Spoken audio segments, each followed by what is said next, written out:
কাউকে যদি দেখেন হাজার ক্ষমতা থাকার পরও চুপ করে আছে, প্রতিশোধ নেওয়ার ক্ষমতা থাকার পরও ছাড় দিচ্ছে, তাহলে বুঝে নিবেন এটা ওনার দুর্বলতা নয়, উনি রবকে খুশি করার জন্য চুপ করে আছে, সয়ে যাচ্ছে, ধৈর্য ধরছে, কারণ সে ভালো করে বুঝতে পেরেছে আল্লাহ তাআলা অত্যাচারীর সাথে থাকে না, সবরকারীর সাথে থাকে। চিৎকার দিয়ে বলেন সুবহান। আমি হীন দুনিয়া, দুনিয়া থাকবে কিন্তু আমি নাই। আজকে কার জন্য আটকে আছে দুনিয়ার কাজ বলেন তো? আপনার দাদার জন্য, আপনার নানার জন্য?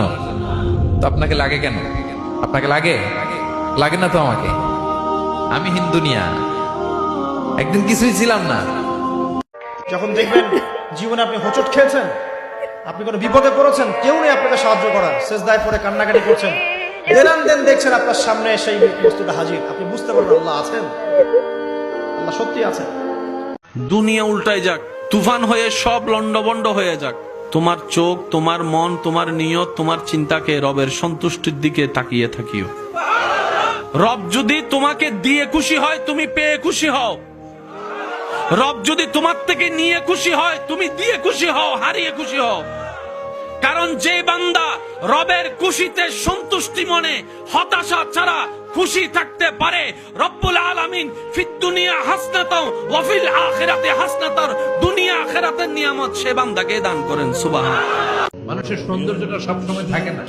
এই যে যুবক অবস্থায় আমাদের কি সুন্দর চামড়া, কি সুন্দর দেহ, বয়স যখন 70-80 হবে এরকম থাকবে? কথা বলেন না। এই কালো দাড়িগুলো সাদা হয়ে যাবে, বয়সের ভারে মিজানুর রহমান আজহারি নুজ্জ হয়ে যাবে, লাঠি লাগবে তখন স্টেজে উঠবে, হায়াতে বাসায় থাকলে লাঠি নিয়ে উঠতে হবে। কথা কর। আমরা মুসলমান, আমাদের আল্লাহ আছে, আমাদের আখিরাত ভুলে গেলে চলবে না, আমরা মৃত্যুকে আড়াল করলে হবে না। আমার বাপ স্বীকার করলেও মরতে হবে, স্বীকার না করলেও মরতে হবে, হবে কিনা বলেন? চোখ বন্ধ রাখলেও মরতে হবে, চোখ খোলা রাখলেও মরতে হবে।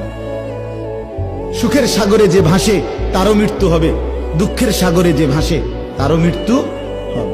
আল্লাহ পাক বলছেন সারা দুনিয়ার সমান গুনাহও যদি সে করে ফেলে, আসমানের সমানও গুনাহ করে ফেলে, খালি তওবা করে ফিরে আল্লাহকে বলবে আস্তাগফিরুল্লাহাল্লাযী লা ইলাহা ইল্লা হুয়াল হাইয়ুল কাইয়্যুম ওয়া আতুবু ইলাইহি।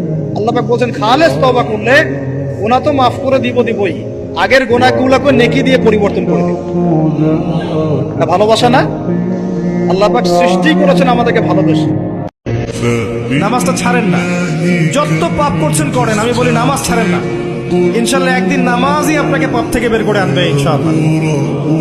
শয়তান আপনাকে হতাশ করতে চাইবে, শয়তান আপনাকে হতাশ করতে চাইবে যে তুই তো গার্লফ্রেন্ডের সাথে কথা বললি, রাতের বেলা পর্ন দেখলি, তুই তো ফ্রি মিক্সিং এ আছিস, তুই মাদক দ্রব্য খাচ্ছিস, তুই কাজে ফাঁকি মারিস, তুই ট্যাক্স আদায় করিস নাই, দুর্নীতি করছিস, তুই আবার নামাজ পড়বি কেন? শয়তান আপনাকে এগুলো বোঝাবে, কিন্তু নামাজ তো আমার সময় পায় না, আমি তো অনেক পাপী মানুষ, এই ধোকায় পা দিবেন না। আপনি নামাজ কন্টিনিউ করতে থাকেন, ইনশাআল্লাহ আল্লাহ পাক আপনাকে পাপ থেকে বের করে আনবেন। ওই নামাজটা যদি ছেড়ে দেন তাহলে আর কোনো হাতিয়ার বাকি থাকে।